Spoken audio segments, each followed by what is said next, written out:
Hey guys, so fast forward to the next day. I'm out here at the field. I got the I've almost called it the nitro. I got the motor that I was working on last night in the trailer, and I'm fitting to do my test flight that I was talking about. I got it tuned. I rebuilt the carburetor and did the pop-off pressure modification with a little brass shim. Winds have died down. The students are kiting, and I'm gonna go just make a little lap and make sure that this thing has a good mid-range. Let's listen to it together, see how it goes. Yeah, like I say, I turned the camera off last night, got late, started raining. I had work to do. It's hard to film and work at the same time when you're trying to solve the mysteries of the universe, but that's what I did maybe. So let's go take it up, see what it's doing.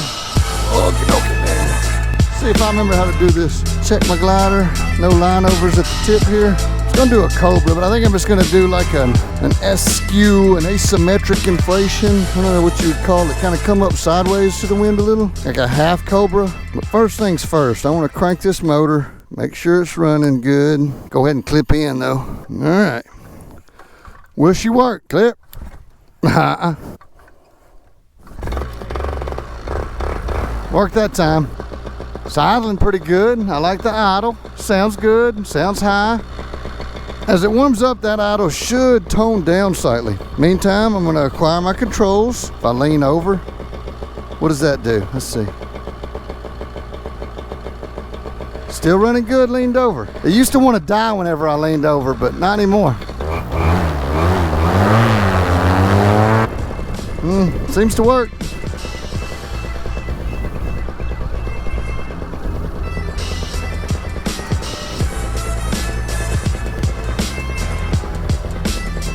Yeah, I didn't like that.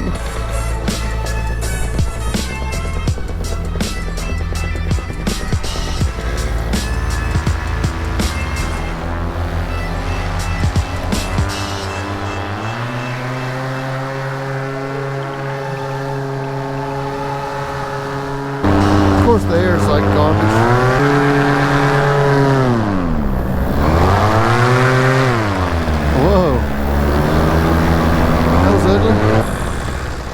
But is the motor running good?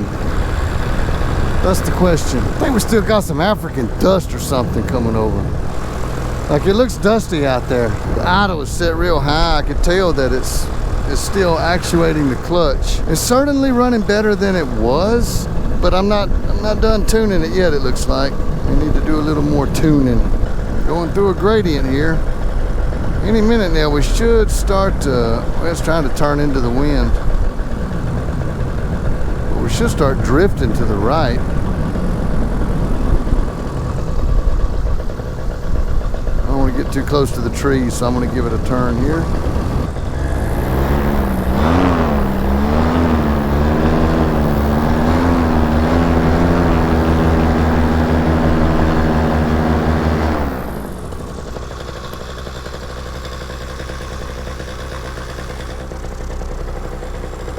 It's idling a little high.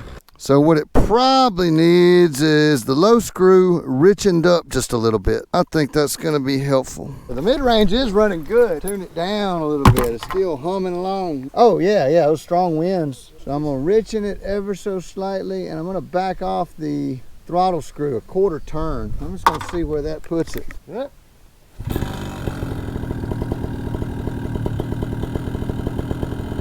Much better.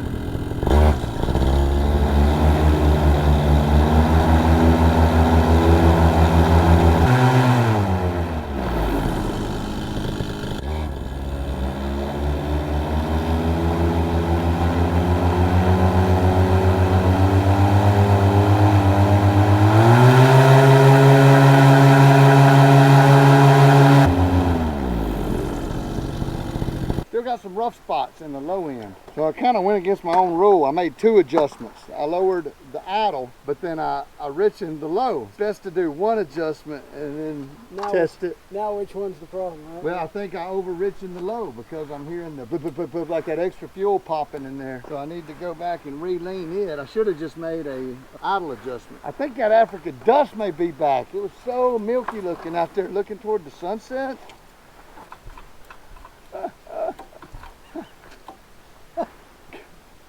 All right, clear.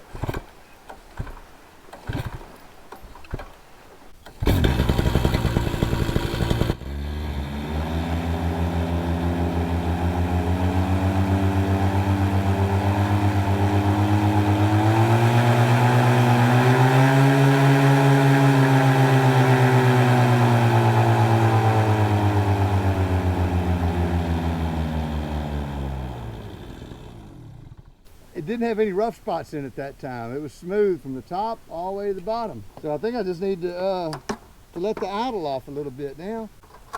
And I believe we'll be tuned just right.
You're only supposed to make adjustments when they're at full temperature, so that could have been the issue.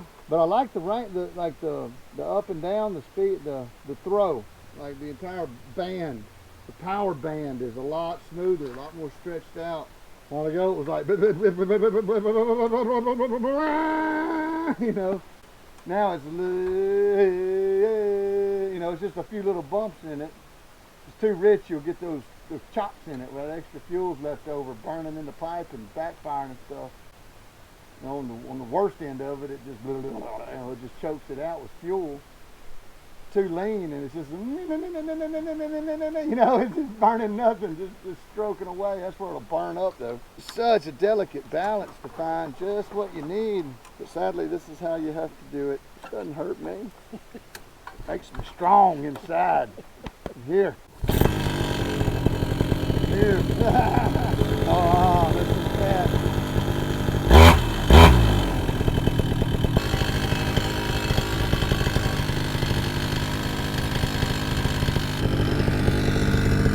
Let's see how it does now. Pretty light. Light wind reverse. Let's see if I can do it.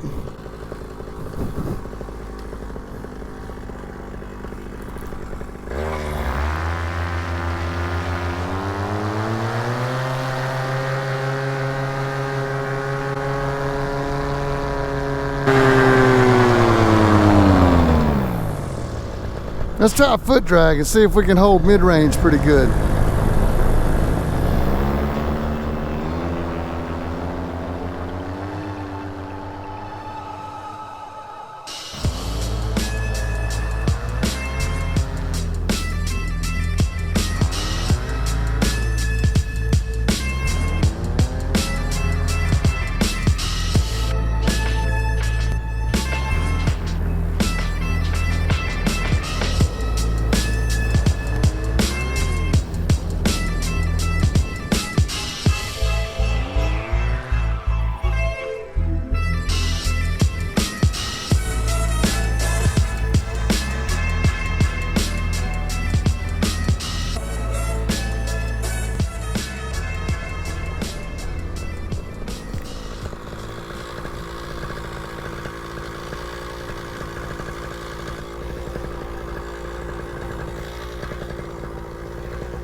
Right in the bag.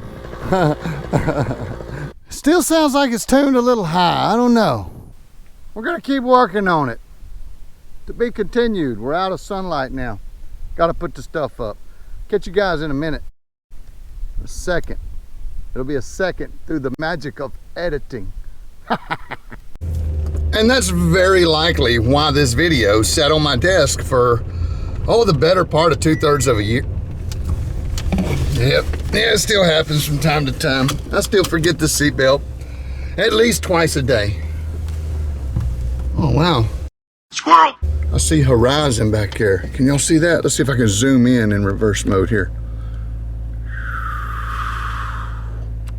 That's underneath the front. There's a coat. I'm running the ditch now, filming and driving backwards. What a mess I've become. My life is in shambles. I can't drive in video and look and thank you guys for watching the video. Ultimately, I got the carburetor fine-tuned. Everything is running great. I don't even think I own this motor anymore. I believe I sold it or lost it or something. That was an MY19. I got an MY20 now. I can't remember where the last one. Welcome to my world. But I'm on my way to work.